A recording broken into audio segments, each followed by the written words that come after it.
Hi everyone, in front of me I've got Realme 11 Pro Plus, and let me share with you how to enable the night light or eye comfort mode.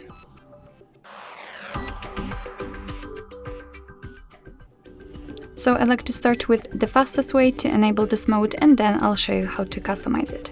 So let's start with unrolling the top bar, and here we have to find this eye comfort icon.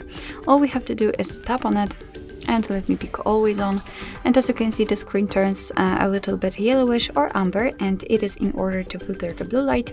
What's more, it will be much easier for you to look at the screen at the dim light. Of course, you can turn it off in the same way, just find it and tap on it.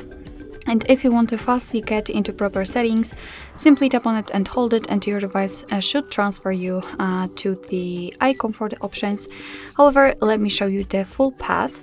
So we have to open the settings, then let's find the display and brightness, and here let's enter eye comfort. Let me turn it on just by using this switcher, and let's start with the switcher, which will allow us to change the intensity. By going to the left we can make it cooler, and by going to the right warmer. It's up to you which option you want to use.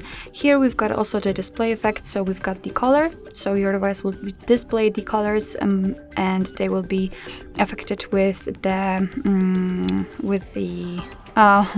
mode basically, and you can pick the black and white, which simply means that all colors will not be visible. Everything will be displayed in black, white and gray colors. Up to you, of course, which option you want to use.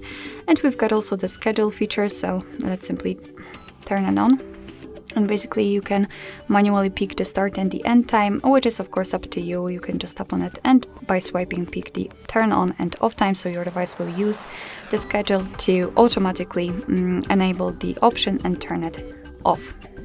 Alright, so that'll be all. Thank you so much for watching. I hope that this video was helpful, and if it was, please hit the subscribe button and leave the thumbs up.